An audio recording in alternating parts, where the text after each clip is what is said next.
Welcome to Unapologetically Fly, the podcast, where we discuss what it takes to be unapologetic about finally living for yourself, no matter the age, situation, or circumstance. I'm your host, Renee Mitchell-Simpson, the self-love and happiness coach and founder of Well Diva Lifestyle and Travel.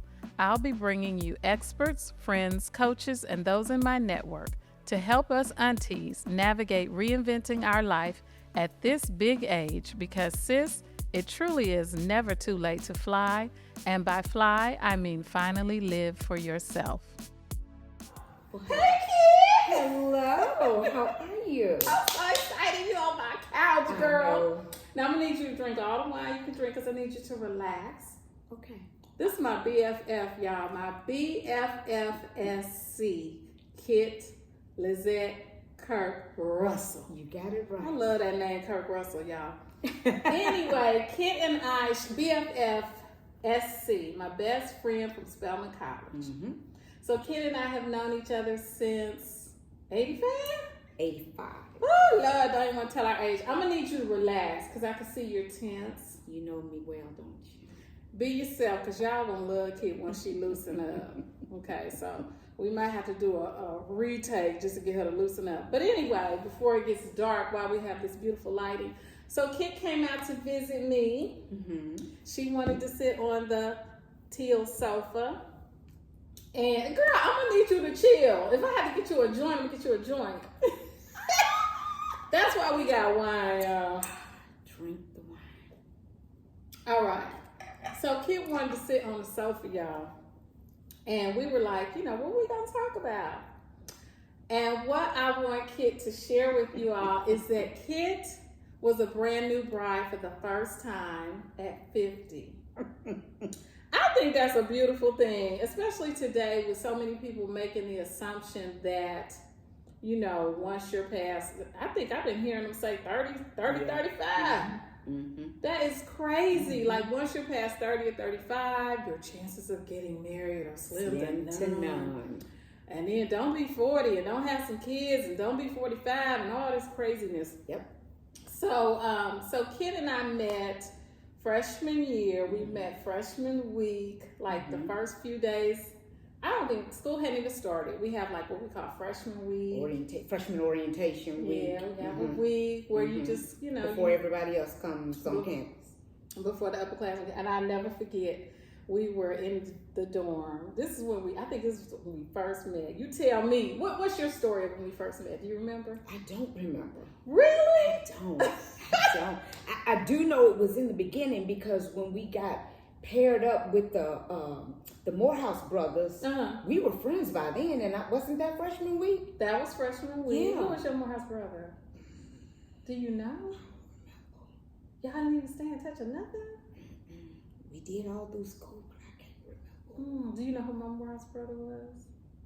I want to say it was L? No. My Morehouse brother passed away recently. Really? Yeah, Daniel was my Morehouse brother. Was he? How you not know that? Because we didn't stay in touch.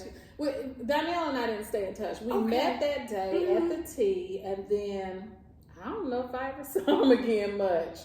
But I do remember that he was definitely the guy I was paired with as my Morehouse brother. I didn't know that. Yeah. Okay. Wow. Okay, so my story of when we met, my earliest memory, we were in the dorm and we were sitting, I don't know whose room it was. I think it was Sabrina's. And you and I were sitting next to each other on the bed. I don't even know if we had met, but it was like 5 girls in the room. We're all sitting there talking. And I had on some like slides, I think you call them, little shoes you put your feet in. And I took my feet out, and you looked you looked down on the floor. Do you remember this? But it sounds like me already. You looked down on the floor, and you said, "Damn, this girl even got shoes from Neiman Marcus." I remember that so well. And I looked over and I was like, because it was like an announcement, because he was loud. And I looked over and I was like, what is the problem? And we immediately became friends after that because I don't know what the conversation was, but next thing I know, we were at Neiman Marcus shopping. And that's my earliest memory. So that was in 85, and we've been friends ever since. Yeah. And so I wanted Kitt to come over here and tell us all about this love story. Oh. Love and marriage at 50. At 50. So it's a really good story, y'all. It is a good story. Where do you want to start? You want to start with how y'all met or how you connected later? Okay, I can do that. Wherever you want to start, girl, okay. Go for it. So my husband and I actually met in junior high school, which back then was not called middle school. It was called junior high, and that was 7th, 8th, and 9th grade. So when I met him, I was in the 7th grade. Our parents ran around in the same circles, but I didn't know him, and he didn't know me. So he was a drummer. I was a majorette, and the drummers played for the majorette. And y'all didn't know each other? Not before we went to Okay. So you did meet when you were we were a majorette, right? Because we went to two different elementary schools. Were you in the same grade? Yes. Okay. And so he was a drummer, I was a majorette. That's how we met. And we were friends. Nothing major. I do remember. I don't remember if it was 8th or 9th grade year. I did have a crush on him. Oh. But he had a girlfriend. Okay. So, So that was that. So we went to two different high schools. And after junior high, I mean, I never really saw him again. I didn't run into him at the mall. I never saw him around town.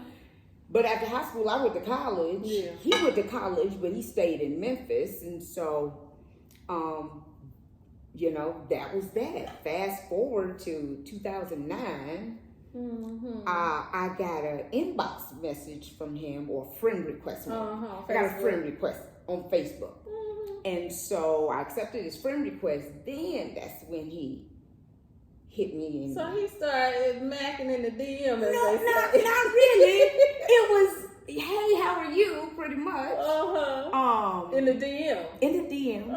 It went down in the DM. It went down, and that was about it. And so he eventually asked me out, and we went out, and we dated for a year. Before we broke up. And so this is where the story gets interesting. So we dated for a year. We went to the Dominican Republic together. And we were there 7 days. And how was that? It was great. First of all, during this year we dated, we never had an argument. We never argued. And so this was 2010. 9 and 10. Yeah, by this time it's 2010. So you were having a great relationship for a year. Yes. So whose idea was to go to the DR? What they call it? Dominican Republic. Yeah, DR. Dominican Republic. So he has a younger brother, whose mother-in-law had a timeshare or something in the Dominican Republic. So we went kind of as a family. So it was me, my husband, his brother, his brother's wife. At the time, they had a son who was about 4-ish. So it was you, your then boyfriend, his brother, the brother's wife and child. And his mother-in-law, the brother's mother-in-law, which was his wife's mom. So it's a nice family gathering. So were you thinking like, we getting ready to get engaged or anything, or like?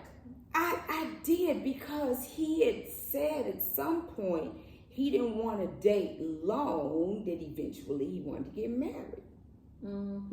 So that's where I assumed this relationship was going. So you go to the DR for 7 days. You had this wonderful trip. Was there any arguments? Was there any, you said y'all never had an argument.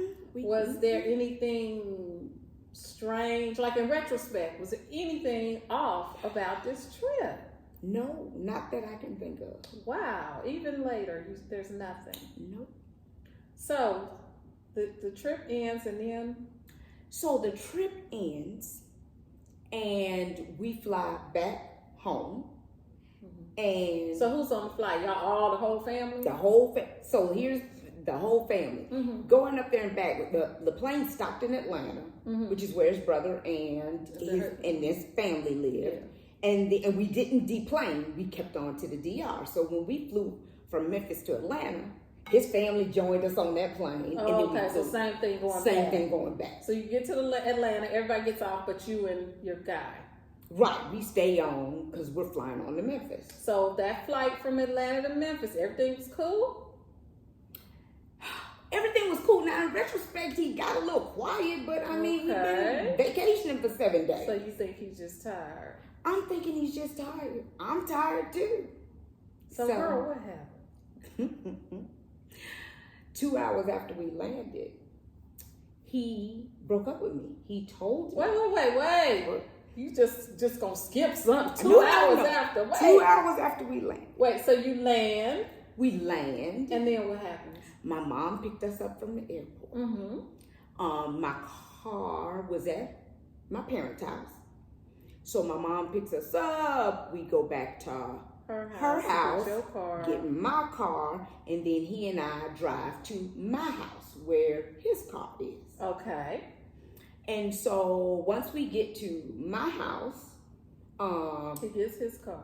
Well, he comes in for a while. Yeah. And he's still real quiet. Mm-hmm. Again, this is an exhausting trip. So then he tells me that 2 days before we left for the Dominican Republic, he asked his ex-girlfriend to marry him. Jesus. And she said yes. Oh Lord. Now I'm serious here, y'all, because I know I've heard the story, but it's been years, but I have never gotten all the details like this. Oh, wait. Okay, let me back it up. So when you get back from the DR, girl, you laughing. I'm still mad, right?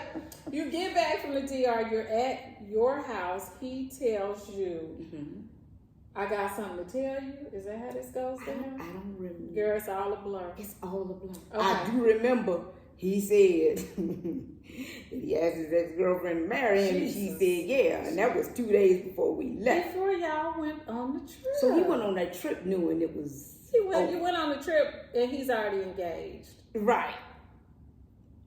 Gee whiz. Just calm down. All right. Okay. So what happens after that? A lot of it is a blur. Yeah. I don't remember getting riled up. I do remember saying, when did you have time to cheat? Oh, I ain't even thought of that. I do remember. I ain't even thought of that. I remember it because it's not like. That's why we need wine for this one. It's not like I would call him and didn't know where he was, or he pulled these disappearing acts, or it was none of that. So, but at the time, I did travel a lot with my job. Okay. And that's what he told me. He said, you were out of town a lot. Out of town to treat. Okay. Wow. Okay. So did you get violent? Oh, girl, you good. And then he asked for his key back because I had a key to his house. So you're basically in shock. I am. Yeah. We never had an argument. What? So how was the relationship during that year? You didn't have an argument, but I kind of remember you saying it was a good relationship. But tell them, how was that year? It was great. It was great. He was kind. He is kind. Well, we talking about him then, so we back say then, was. He was kind. He, he didn't like to argue. I didn't like to argue. We got along well. We had a lot of fun together. We did everything together. Did you ever have conversations that were deep and serious, the kind of conversations that would provoke an argument? I don't think so. Okay, so you felt like the relationship was surface in retrospect, I guess? Well, I don't know. There were certain things that we didn't have to worry about. How do you raise your kids? Do you want one kid or two? Because by this time, we past childbearing years. Okay, so that's something we didn't share with the audience, that Kitt does not have children of her own. And he had a daughter at that time? At that time, he had a daughter. He still has a daughter, but she was about 7-ish. Okay. And you knew about this daughter? Yeah. Okay. Spent some time with her. And, okay. Mm-hmm. All right. So let's go back to the day of the split. Mm-hmm. So you have this conversation 2 hours after you get back home, and then he leaves, I guess? He does. Oh, you know, when he got ready to leave, it was so funny. He got ready to leave. And I could tell he was so uncomfortable asking me for that key back, but he did, and I gave it to him. I gave it to him. Oh, you so good, girl. Mm-hmm. This is a lesson in forgiveness, because we're gonna get to the second half and how this really goes down. So now I remember after this all happened, you and I had a conversation, and I don't remember if it was a week later or a year later, but at some point during that aftermath, I said, it probably was a long time later, because I remember you had another relationship, and it was just horrendous as far as I'm concerned. It was. Okay. And you said to me, and I don't know if I asked you, like, well, what do you think the purpose of him coming to your life? I don't know if I asked or you volunteered, but I remember you saying, I believe God brought him into my life. And when I say him, we're talking about the husband who was the boyfriend who broke up with you. And you said, I believe God brought him into my life to show me what it truly feels like to be loved. Ooh. You told me that. I did. You did. And you went on to have that horrendous relationship, and I don't remember if there were one or two of those. Maybe there were a couple of different relationships. I even hooked you up with somebody, remember? And y'all know I'm a matchmaker, so that went off really nice in the beginning until you really got to know the fool, which I didn't know him, but I didn't know him at all. I really didn't. I had met him once or twice. And I said, oh my God, I think they'll like each other. And you did. We did. So I did my part. I don't know what happened after that. But anyway, so yeah, you did say that. You don't remember saying that? I don't, but it's the truth. It is. It's the truth. It's the truth. So now, then that was 2010. That was 2010. All right. So then let's go back. Let's fast forward to where y'all encountered each other again. How'd that happen, and what year was that? That was 2000. Well, before I get to our encounter, 2014-ish. By this time, I started running. You started running, meaning you started doing half marathons? What were you doing? I was doing half marathons. Yeah, and I've talked about that too. So kids started doing half marathons. I started doing half marathons. We were all into the running at that point. So I started running. He started running. But y'all weren't in touch. We were not in touch.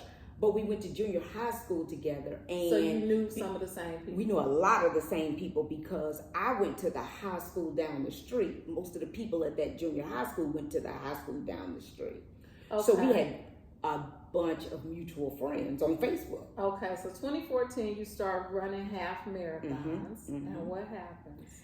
So I got a phone call from a gentleman that went to junior high school with both of us, but he went to high school with me. So I remember seeing the two of them out on a run once or twice. They had posted a picture, that kind of thing. Okay, so you knew they were cool. Right. And so he called me to tell me that he and my husband had been running. And he said, I had to ask him, what happened with you and Kitt? And he told me, he said, that is the biggest mistake I have ever made. I think about her every day. And what was, so now me, I'm thinking, yeah, motherfucker, yeah, I know that. Now what was your Look, I know that. That was too. That was what was in my head. Okay. I mean, when the person that he, left me for, and did marry, by the way. Ooh, I knew. Okay, so 2010 was when this all went down. When did they get married? 2011. A year later. Not even. Less than a year later. So then how long did they stay married? They stayed married till about, they were together till about 2014. Okay. So by the time the mutual friend called me, they had broken up. They had broken up. So up. they only lasted a few years, like 3 years. So did they have any children? Not together. Okay, they had no children. Okay, so he's had the daughter already. All right, so 2014, so the friend says, blah, blah, blah, blah. All I'm hearing is want. Well, I don't hear this crap. You good, girl. But anyway, what happened? So he said, once he told him, I think about her every day, he said, well, why don't you call her? And he said, pride. I just can't. He said, pride? He said, I can't. So he sent him to fill you out. Well, I don't know if he sent him. We'll never know that. But that was my next question. I said, so why are you calling me? That's so nice. Mine is, what the F you want? No, I wasn't going to take it out on me. I said, why are you calling me? As far as I'm concerned, y'all one and the same. What the F you want? I said, why are you telling me all this? He said, because he still loves you, you need to call him. Now, that's when I lost it. Oh, girl, you need to call. Yeah. I'm not calling him. Yeah. But he still loves you. I said, no. The last time I talked to him, he said he was going to marry somebody else. Now, why would I call him? Right. And he was like, they not even together no more. I was like, that ain't my problem. All right, so 2015. So you're headed to a race. I'm at a race. I'm headed to the start line. Looking at my phone. I am getting my run app together, getting my music together, put my earphones on. I just look up so I can see where I'm going, and I'm looking dead in his face. The ex at this point, the ex-boyfriend who's now the husband. Wow. Looking dead in his face, and he's looking dead at me, and he smiles. And I was like, and then he smiled like this again. I said, hey. He said, how are you? I said, I'm good. How are you? He said, I'm good. I was like, it's good seeing you. And I kept it moving. I know that's real. Okay. And I couldn't wait I got home and I called that mutual friend and I was like, I saw him. I wasn't even mad. I must be over it. I was good. So excited. I was like, I was not mad. I was angry. Called the guy? I called the guy, the mutual friend that called me the year before. Oh my goodness. And so, so that was June 2015. January 2016, I run into him at a race in Jackson, Mississippi. Again, so nothing happened from that's June. Like 6 months. So you run into him again where? Jackson, Mississippi. Wow. At another half marathon race. And in February of the same year, I ran into him in Birmingham at another race. Wow. Okay, so yeah, that's kind of to me, that's kind of a sign. Like, I ain't do. Right. Okay. So. And you weren't still angry. So and I wasn't still angry. So at this Birmingham race, we both went to a meet and greet. There was a meet and greet. This in February. There was a meet and greet. I went with 2 girls that I had driven to Birmingham with. And walked in, he was standing there. Now, he happened to be standing near a table full of Little Rock women that I knew really well and would be rude if I did not go over there and speak to them. So he's standing near that table. So I went over there, I spoke to him, went around, I'm hugging him and all of that. And so you're hugging the ladies, the friends. I'm hugging my friends. He sees me and he makes the statement. He said, you running that full marathon tomorrow? I was like, no, I'm running a half. Are you running the full? He said, no, I'm running a half. I was like, oh, he said, but I'm going to run a full someday. I was like, oh, okay. Next thing you know, we standing there talking another 20 minutes. And so there he had a friend with him. And this friend kind of gets in our conversation and makes certain comments like, I heard that, y'all's relationship was really good. And during this conversation, he apologizes. I'm waiting on that. Because I'm like, I don't hear nothing you got to say till you apologize. I don't hear you. I wasn't expecting that. Okay. Because, he said, he went on and he told me he didn't live in Memphis anymore, and then he had moved, and that he moved by himself, and he said, and you were right, and I am so sorry for what I did. And I said, right about what? Right, that's what I'm trying to say. Okay, go ahead. He said, the last thing you said to me is that ain't gonna work. Ooh. I said, I did. Yeah. It's like, oh. Yeah. And so that was the last thing that I said to him. I don't remember that. Okay, so he apologized. Did you, and this part is up to you whether or not you want to share, but did you ever know why he did that? Yes. That all came out a little later because he asked me for my number because he said he didn't have my number anymore. This was at the meet and greet during the same conversation. Okay. He asked me for my number. I gave it to him. And I think the day after the race, he did send me a text after the race asking me how I did. Mm-hmm. That was about it. And he sent me another one a little later on asking me if I made it home. Because typically after those races, we drove on back home. And so he asked me if I made it back home. And so I noticed he started texting me a little more, but he didn't call. And you know what? Let me back it up. That's not right. Okay. After Birmingham, he asked me for my number, but he never called me. Oh, okay. And he may or may not have texted me the day after the race. I don't remember, but it was just to see how I did, whatever.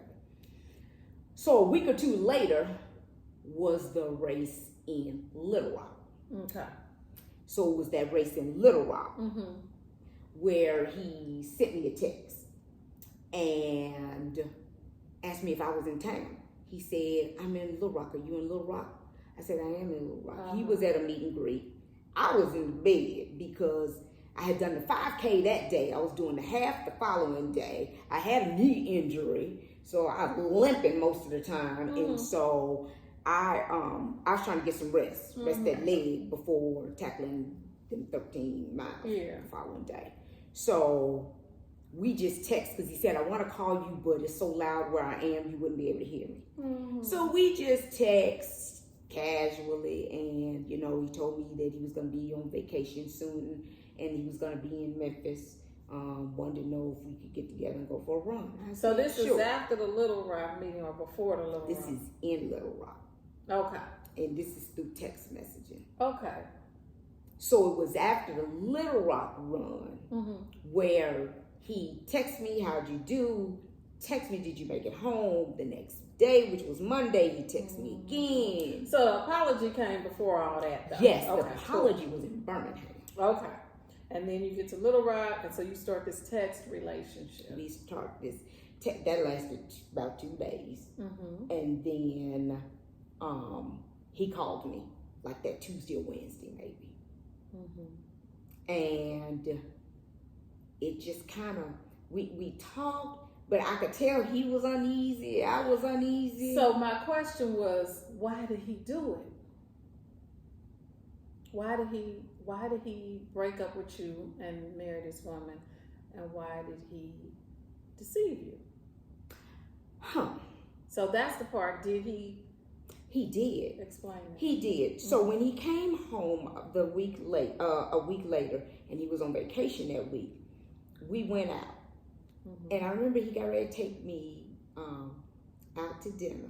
Okay, so this is after Little Rock. You end up but before the explanation. Okay. Before the explanation. So I said, where do you want to go have dinner? Our first date was dinner.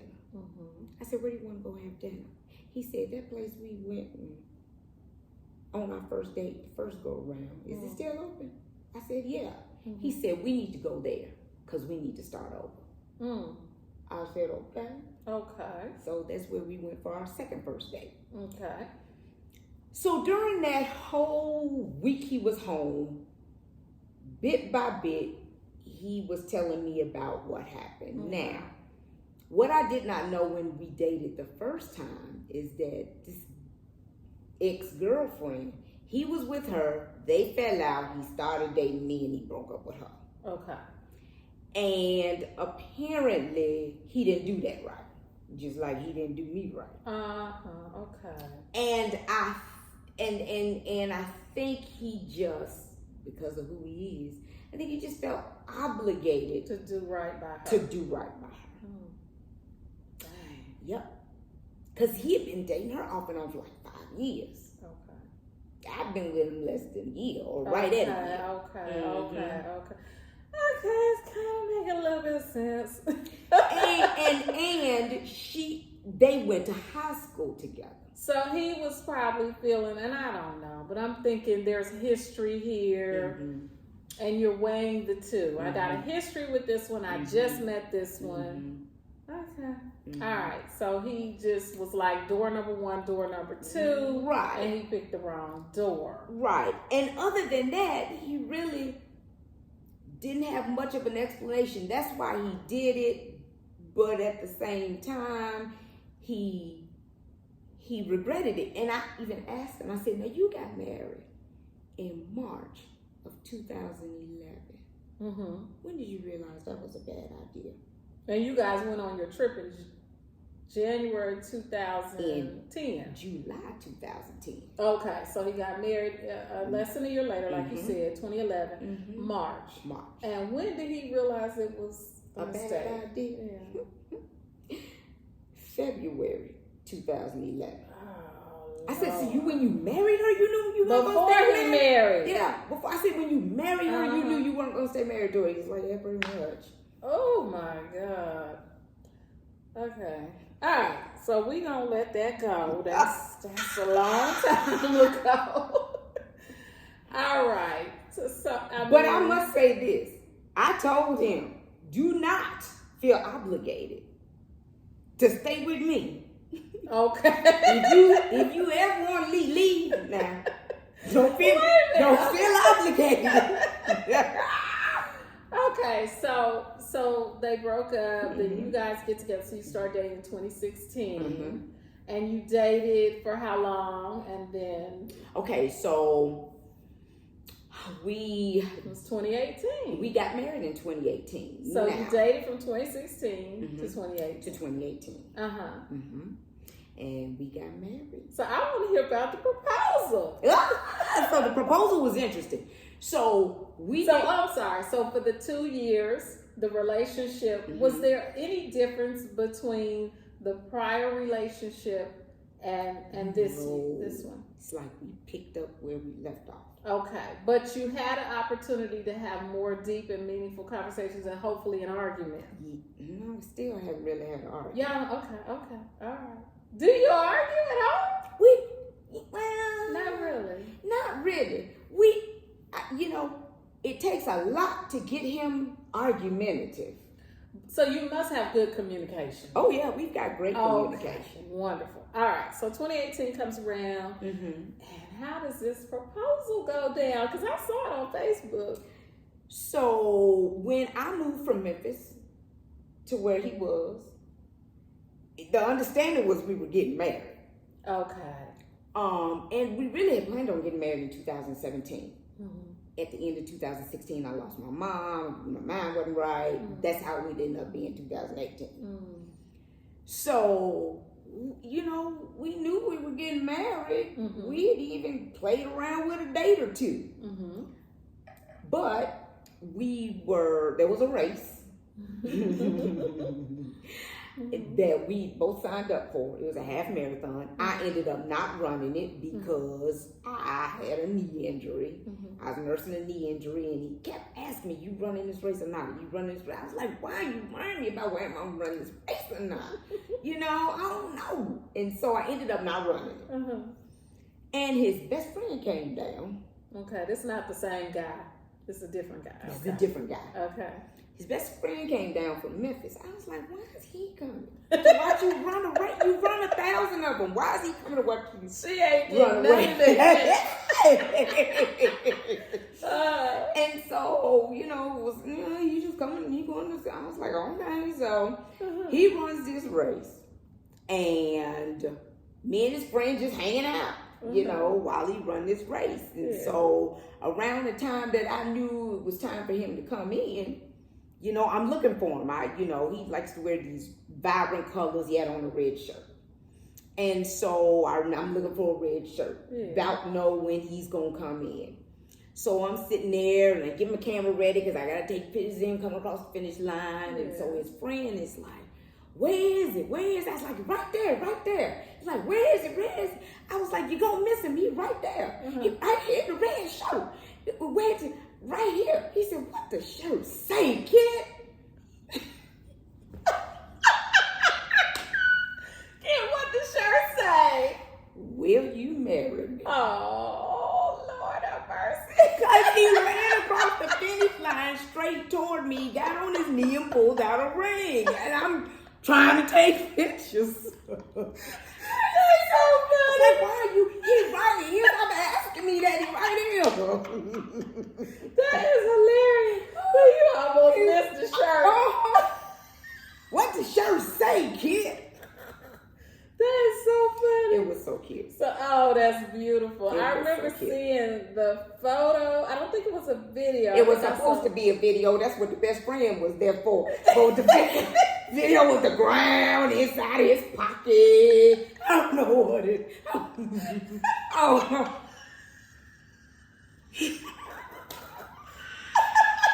Oh my God, that's so funny. Okay, so The reason that we have the brief little clip that we have, which we kind of turned into a photo, is because it was on live. it was on live. But and apparently, all his friends are all excited because everybody know about it except That's me. so funny. But he didn't want anybody going live because he didn't want anybody running it for me. Okay. Oh my God, that's so funny. So they got it on live, but then deleted it kind of quickly. But he still had that video, and so he managed to get that clip, and that's what you see on Facebook. That's so cute. Oh my God. Yeah, I saw him down on the knee, and then maybe some photos you took afterwards or something like that. So funny. Yeah. Oh my God, I just love it. Okay, so what I would say I would want, and my audience would want to know, how do you forgive something like that? Because I always said it couldn't be me. It just couldn't be me. But you've been married now like 5 years, right? Almost 6, yeah. Almost 6 years. And it seems to be, you're really happy. You guys, I mean, y'all still have your romance in the marriage. Yes. Like, it just seems great, you know? It is great. And me personally, I would have missed out on that because I know me, I know. I'm pretty sure I would have just, I would be okay, like, we cool, but that's all we probably not going to even be friends, right, I'm just like, hi, it was nice knowing you. Like, how do you get beyond that to the point of not just dating, but excuse me, even considering marriage and then actually marrying after something so, to me, horrendous. Right. Like, how did you forgive all that? Well, I'm not sure, but here's what happened. When the mutual friend called me back in 2014, and told me this story. And I told him I wasn't going to call him. He did ask me, he said, well, would you date him again? I said, I sure would, because no man has ever treated me as good as him, before him and since. Okay. So I knew that despite what happened, I knew he really, really, really was a good person. Okay. In fact, I remember one of my mom's good friends. I knew she was friends with his mom. And I told her, I'm getting married. I was like, she said, do I know him? I said, you don't know him, but you probably know his mom. And I told her who his mom was.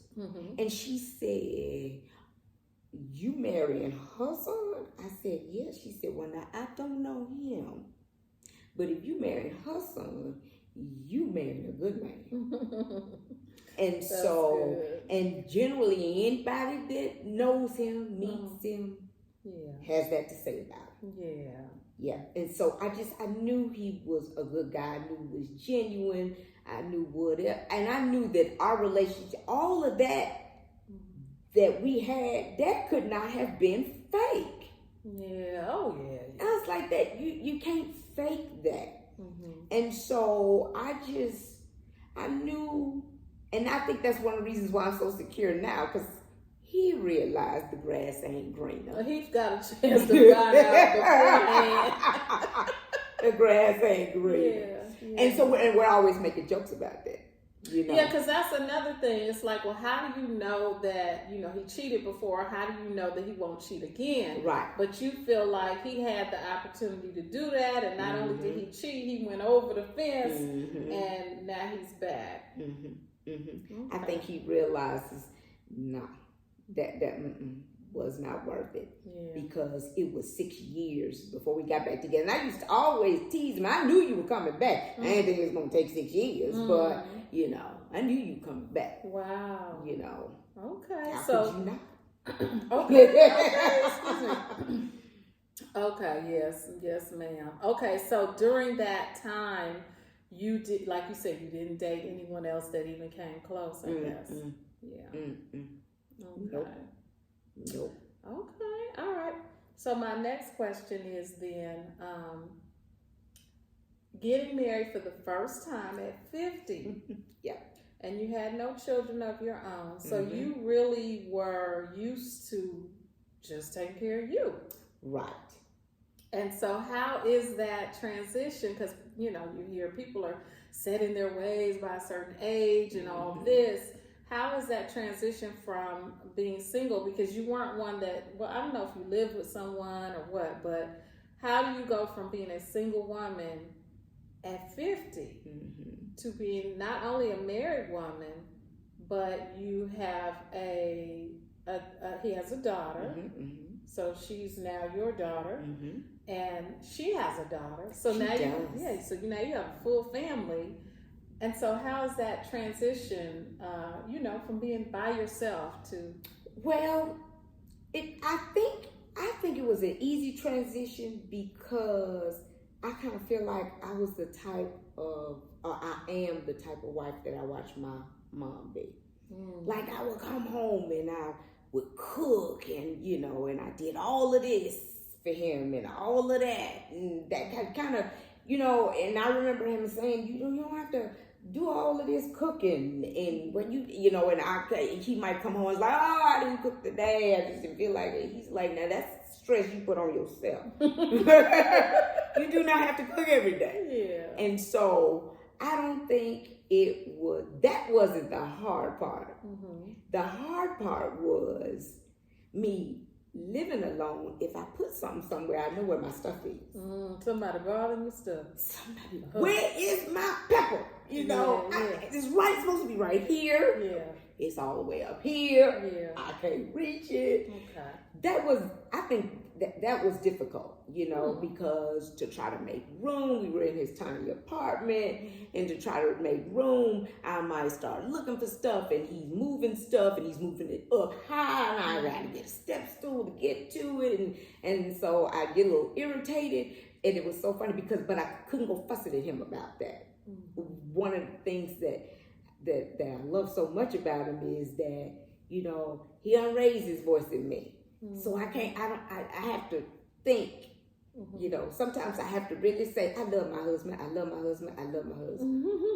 And calm myself down. Sweetheart, next time, could you not do so-and-so? Because, that's how I have to talk to him. That's how he talked to me. He does not get upset and start raising his voice in me. So I don't want to do that to him. Yes, Lord. And so, but that was the biggest adjustment, him touching my stuff.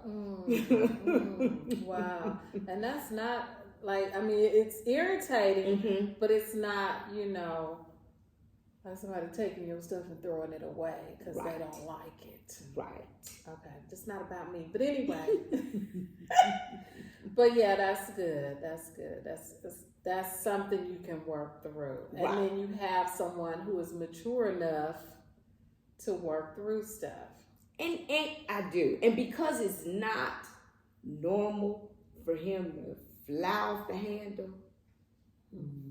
If on occasion he does, I don't lose my cool. Because I'm usually not the reason behind it. Okay. I've seen him angry, but he's not mad at me. He's mad about something else that happened. Okay. Or he might be mad about, he's mad at something else. Yeah. And he just might snap at me, And I remember one time he snapped at me, and I just kind of went like this, and he took a deep breath, and he said, "Baby, I'm sorry." Because he saw your reaction. He saw my reaction, and he said, "Baby, I'm sorry." And so the couple of times that I've seen him mad, I'm like, let him not mad at me.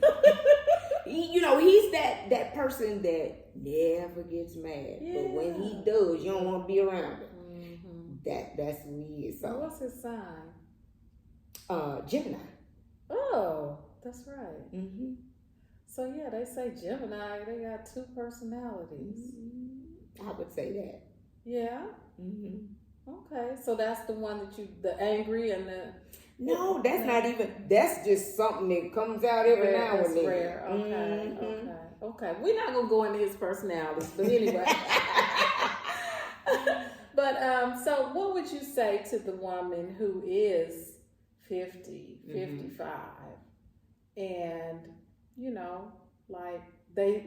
these ladies out here saying there's pee in the dating pool, so I'm not getting in it.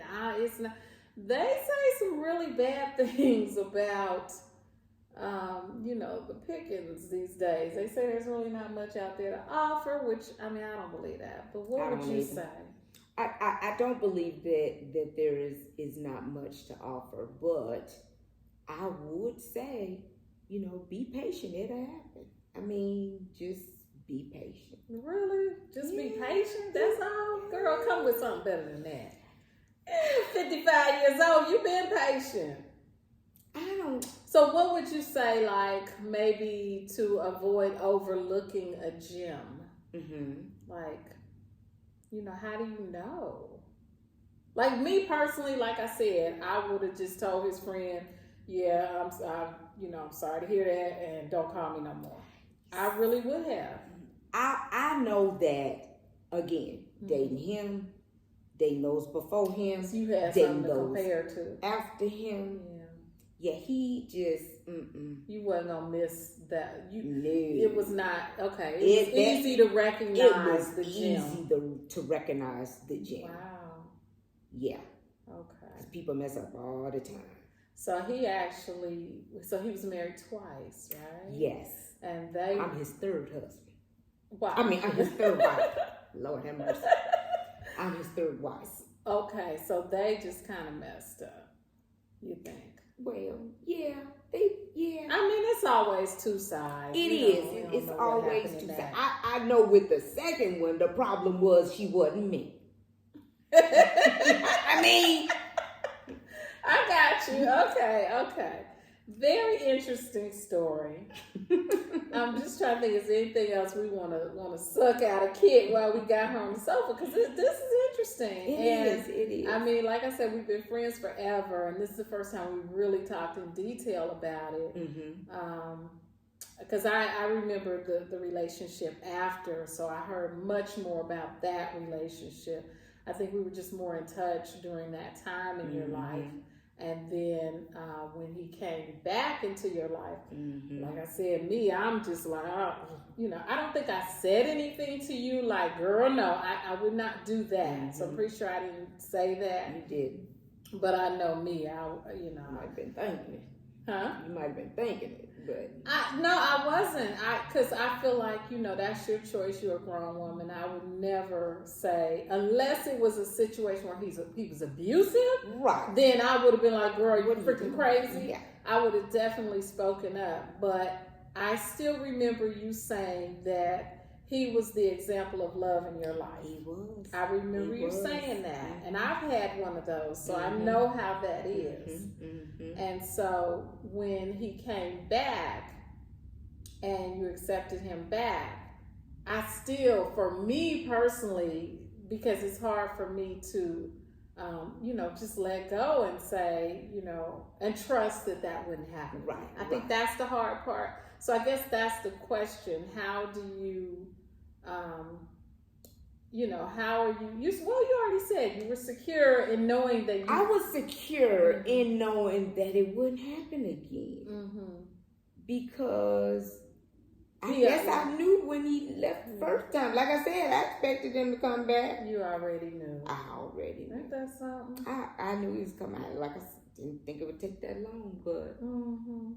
So there was no one else that you actually had any serious consideration for after him? Not serious. Yeah. Okay. Not serious. Not, and if it was serious, not anybody I wouldn't drop in a heartbeat to be with him. Okay. Because I remember after, when we were first getting back together, and I drove here to Atlanta, he was running in a race. I wasn't running in that race. I didn't know about it. But he wanted me to come and watch him run in this race. And I did. I came and after that race, we were walking and he asked me if I would consider leaving Memphis. And at the time, my dad had passed away, but my mom was still around. And, I said, I'd probably consider it as long as I could get to my mom if I needed to get to my mom. Okay. And then I said, in other words, if you asking me if I moved down to where you are, yes, I would. And so that was. Now this is the second story that I can think of similar.